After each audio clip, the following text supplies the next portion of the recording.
Hello everyone. तो unit 13 amines का आज हम एग्जाम्पल नंबर 13.3 को सॉल्व करेंगे। इस क्वेश्चन में हमें दो पार्ट दे रखे हैं और फर्स्ट पार्ट में आपसे क्या पूछा है? फर्स्ट पार्ट में आपसे ये पूछा है कि जो एमाइड प्रोपेअमीन देता है हॉफमैन ब्रोमेअमाइड रिएक्शंस के द्वारा हमें उस एमाइड की स्ट्रक्चर और आईयूपीएसी नेम को लिखना है।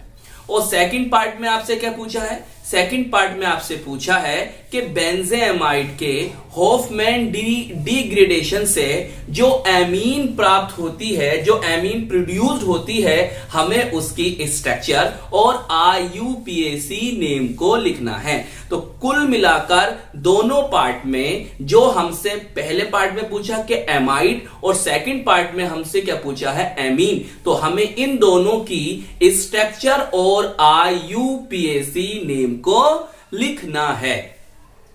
तो सबसे पहले तो हमें अगर इस क्वेश्चंस को अच्छी तरह से समझना है तो हमें हॉफमैन ब्रोमेअमाइड रिएक्शन, जिसको हम हॉफमैन ब्रोमेअमाइड डिग्रेडेशन रिएक्शन के नाम से भी जानते हैं, इस रिएक्शन के बारे में पता होना चाहिए। क्लियर? ये रिएक्शन हमें अच्छी तरह से आनी चाहिए। जैसे कि मैं इस रिएक्शन को आपको पहले ही करा चुका हूं, फिर भी थोड़ा सा आपको समझा देता हूं ताकि इन क्वेश्चंस को करने में हमें आसानी हो। तो चलिए फिर शुरू करते हैं आज की अपनी ये वीडियो। देखिए, सबसे पहले समझ लेते हैं कि हॉफमैन ब्रोमेअमाइड रिएक्शन या हॉफमैन ब्रोमेअमाइड डिग्रेडेशन रिएक्शन क्या होती है। अब इसमें डिग्रेडेशन वर्ड क्यों जोड़ते हैं, डिग्रेडेशन का मतलब क्या होता है, ये भी हम इसमें ही समझ लेंगे। तो देखिए, सबसे पहले आप समझ लीजिए ये रिएक्शन है क्या। देखिए, इस रिएक्शन में जो आप रिएक्टेंट लोगे वो क्या होगा? एमाइड। क्लियर? आपका एलिफेटिक भी हो सकता है या फिर एरोमेटिक भी हो सकता है। क्लियर? कुल मिलाकर जो आपका रिएक्टेंट होगा, जो आपका अभिकारक होगा, वो कौन होगा? एमाइड होगा। बात याद रखो। यहां पर जो आप रिजेंट यूज करोगे, जो रिएक्शन कंडीशन लोगे, वो क्या होगा? आपकी Br2 होगी या और यहां पर आप एक्वस या एथेनोलिक सॉल्यूशन ऑफ सोडियम हाइड्रोक्साइड को लोगे। क्लियर? कहीं आपको पोटेशियम हाइड्रोक्साइड भी लिखा हुआ मिल सकता है। क्लियर? मैं रिएक्शन में आपको प्रोडक्ट, वो रिएक्टेंट और प्रोडक्ट ही बताऊंगा केवल। क्लियर? ये रिएक्शन में ऑलरेडी आपको करा चुका हूं, आप प्ले लिस्ट में जाकर इस रिएक्शन को देख सकते हैं। अब देखिए यहां होता क्या है, यहां पर आपको एलिफेटिक एमीन या एरोमेटिक एमीन आपको ऑब्टेन हो जाती है। कुल मिलाकर आपको याद रखना यह है कि आप यहां से ये जो आपको दिखाई दे रहा है CO, इसको यहां से रिमूव कर दो तो आपको क्या प्राप्त होगी? ये प्राप्त होगा। क्लियर? अब इसे डिग्रेडेशन वर्ड क्यों जोड़ देते हैं? देखिए, डिग्रेडेशन का मतलब होता है कम होना, कमी होना। क्या होना? देखिए, यहां पर ये कार्बन था। क्लियर? और जबकि जो आपका प्रोडक्ट बना है यहां पर ये कार्बन नहीं है। कुल मिलाकर जो प्रोडक्ट बनता है उसमें कार्बन की संख्या रिएक्टेंट से कम होती है, इसीलिए ये डिसेंडिंग ऑर्डर की, डिसेंडिंग सीरीज की रिएक्शन है। इसीलिए हम इसको डिग्रेडेशन के नाम से, हॉफमैन ब्रोमेअमाइड डिग्रेडेशन रिएक्शन के नाम से जानते हैं। क्लियर? तो मेरा समझाने का मकसद यह है कि आप इस रिएक्शन में याद रखो कि आपका जो रिएक्टेंट है वो एमाइड है। क्लियर? और जो यहां प्रोडक्ट ऑब्टेंड होगा वो क्या होगी? एक एमीन होगी। क्लियर? यहां पर जो कार्बन की नंबर होंगे, यहां पर जो कार्बन की संख्या होगी वो यहां से ज्यादा होगी। मतलब प्रोडक्ट में कार्बन की नंबर रिएक्टेंट की तुलना में कम होगी। क्लियर? अब देखो, पहला क्वेश्चन हम करते हैं शुरू अपना। हमारा पहला क्वेश्चन क्या था, समझ लो पहले उसे। देखिए, हमें उस एमाइड की स्ट्रक्चर और आईयूपीएसी नेम को लिखना है जिसने आपको इस रिएक्शन के द्वारा क्या दिया था? प्रोपेनएमीन। क्लियर? आपको ये दी थी, प्रोपेनएमीन दी थी। अब देखो, प्रोपेनएमीन का आप लिख दो स्ट्रक्चर। कितने कार्बन होंगे उसमें? 3 कार्बन होंगे। भाई ये तो होंगे आपके 3 कार्बन, ये आपकी प्रोपेनएमीन हो गई। क्लियर? अब तुम्हें क्या करना? तुम्हें कुछ नहीं करना, बस इस बॉन्ड, इसको CO या कह दो C डबल बॉन्ड O को इसमें यहां पर लाकर लिख देना और आपका प्रोडक्ट बन जाएगा। मतलब जो आपसे पूछा है वो आपको पता चल जाएगा। देखिए, CH3 CH2 CH2। क्लियर? अब इसे उठाओ, क्योंकि हम जानते हैं हमसे इस सवाल में क्या पूछा है, हमसे इस सवाल में वो रिएक्टेंट पूछ रहा है, और रिएक्टेंट कौन है, एमाइड है। तो एमाइड का क्या होगा, इसमें एक कार्बन की संख्या इससे क्या होगी, ज्यादा होगी। क्लियर। तो आपका ये होगा जो क्वेश्चन है, फर्स्ट क्वेश्चन, उसका आंसर ये है। अब इसका आईयूपीएसी नेम लिख दो, स्ट्रक्चर तो आपने देख ली, आईयूपीएसी नेम लिख दो, नंबरिंग कर दो 1 2 3 एंड 4।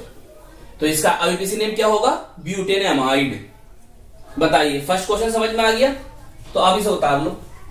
चलिए पूरी रिएक्शन बना दूं, चलो पूरी रिएक्शन बना देता हूं इस तरह से। Br2 ले लो और यहां पे लिख दो NaOH। वैसे आपसे ही पूछा नहीं है, केवल आपसे इतना पूछा, तो आप केवल इतना लिख दोगे। फर्स्ट में ये लिख देना, नीचे को उसका आईयूपीएसी नेम लिख देना। क्लियर। चलिए अब देखिए सेकंड में क्या पूछा आपसे। सेकंड में आपसे पूछा है कि जब हमने बेंजेनेमाइड का क्या करा, होफमैन डिग्रेडेशन करा, होफमैन ब्रोमेमाइड डिग्रेडेशन करा, तो आपको क्या ऑब्टेन हुई, कोई एमीन ऑब्टेन हुई है। तो उस एमीन की स्ट्रक्चर और आईयूपीएसी नेम को लिखना है। अब देखिए बेंजेनेमाइड मतलब आपको उसने रिएक्टेंट दे रखा है, कहने का मतलब उसका ये है। तो बेंजेनेमाइड होता आपका इस तरह से, बेंजीन बनाओ और यहां पर ये CONH2। क्लियर। और चाहो तो आप इस तरह से भी लिख सकते हो, ऐसे भी लिख सकते हो। बोलो, बात समझ में आ रही है? चाहो तो आप इसे ऐसे भी लिख सकते हो, C6H5C डबल बॉन्ड O और ये आपका NH2। बताइए, ऐसे भी लिख सकते हो। अब ये आपको दे रखा है, इसका क्या करना है, होफमैन डिग्रेडेशन। हम जानते हैं यहां से ही जो आपको दिखाई दे रहा है, यहां से निकाल दीजिए, रिमूव कर दीजिए, तो आपको क्या ऑब्टेन हो जाएगा,